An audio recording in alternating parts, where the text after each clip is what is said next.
Album 19, Calypso, Harry Belafonte. It was recorded August of 1955 and released May of 1956. The genre is Mento Calypso. The label is RCA Victor. The length is 31 minutes and 23 seconds long, and it was produced by Ed Welker, Henry Renee, Herman Diaz Jr. The performers, Harry Belafonte, Mildred J. Thomas, Franz Cassius, Tony Scott and his orchestra, Norman Leboff, and many others. Calypso was the first LP to sell over 1 million copies. The album was number 4 on Billboard's Top 100 list.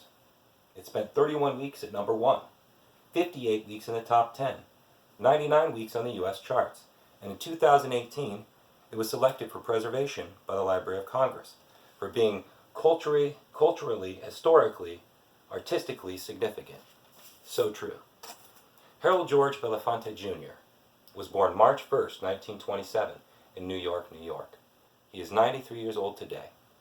Harry is a singer, songwriter, an activist, and an actor, and one of the most successful Jamaican-American artists in history. He has won many awards, and in 2000 got a Grammy Lifetime Achievement Award, and an BET Humanitarian Award in 2006. But many people will remember him for his hit song Deo that appeared in the 1988 film Beetlejuice. Just don't say that name 3 times. Now, I said Harry was an activist, and that's true. His activism throughout his career, he was involved in various cases.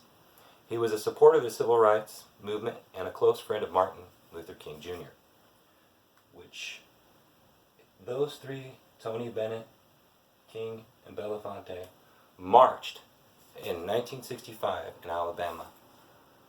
That is a little piece of history. Not only that, he was active in African humanitarian efforts, notably appearing on the charity song We Are the World in 1985.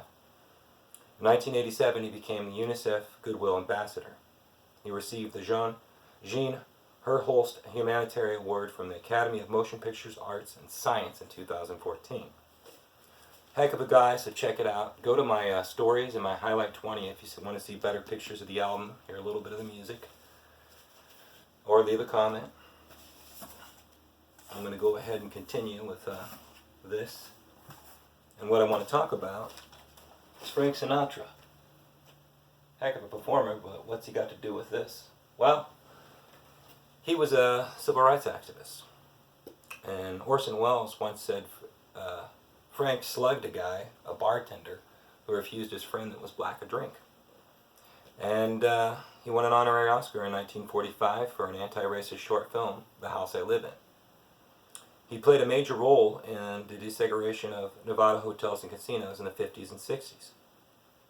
He even demanded an apology before he would honor his contract. Him and fellow Rat Packers, Dean Martin, and then of course Sammy Davis Jr., he just broke barriers in everything he did. Well, they worked together and actually raised money at a benefit in 1961 for Martin Luther King at Carnegie Hall. Him and Dean refused to work at clubs that wouldn't allow Jewish or African American performers there. And then also in 1955, Nat King Cole, he noticed he never ate in the dining room. And he goes to his valet, "Why doesn't Nat eat in the dining room?" And he goes, "Well, African Americans aren't allowed in the dining room, so he'd have to eat in his dressing room." Frank didn't like that, so he had people fired, and the very next night, him and Nat were eating dinner in that very dining room. So, a lot of people don't know that. I like their music and I like the men. Now I want to go ahead and talk about someone else. Again, Bob Dylan. In this time in history, we need a voice like his because he was a powerful political voice in the 60s and 70s and wrote many songs about the world and the civil rights. Some of them are Oxford Town, which was about riots in Mississippi over James Meredith, the first black student to attend the University of Mississippi. And also Hard Rain's Gonna Fall, With God on Our Side, Maggie's Farm, The Times Are Changing and Blowing in the Wind. And then of course the lonesome death of Haiti Carroll. It was the death of 58-year-old black barmaid who was murdered by a young, rich tobacco farmer. And he only spent 6 months for that crime. And then Chimes of Freedom, then Hurricane. It was about Hurricane Carter, the boxer who was in prison wrongfully for many years and finally released. And then last but not least, The Death of Emmett Till. It's a literal narrative on how he was killed for addressing a white woman, basically talking to her. And it compounds the injustice of the whole ordeal. And both killers were, they were acquitted of the crimes. You know, I don't know what to say about the way the world's going right now. People can say that someone is stealing or resisting arrest.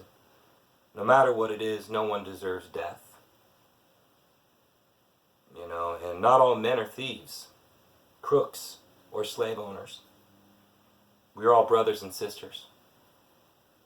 So I just want to bring up George Floyd and Ahmaud Arbery. Just take a moment to honor those lives lost. And I wanted to read a little something I wrote in the style of Bob Dylan.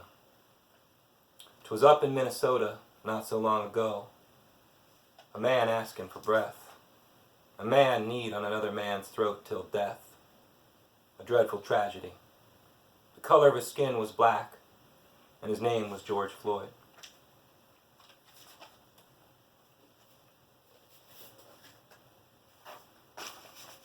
I know most of my albums are from the past, and many of the groups are no more.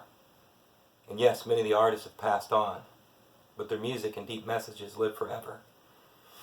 And in the wake of tragedies around the world, we must listen to our hearts and pass the torch of decency to our children. We must continue to fight against indifference, prejudice, the war between classes. We must not accept this madness. We must listen to the teachers, the doers, and their music. Humankind should be dancing. And in the words of Abby Hoffman, wake up, America. Thanks for listening, and take care, my friends.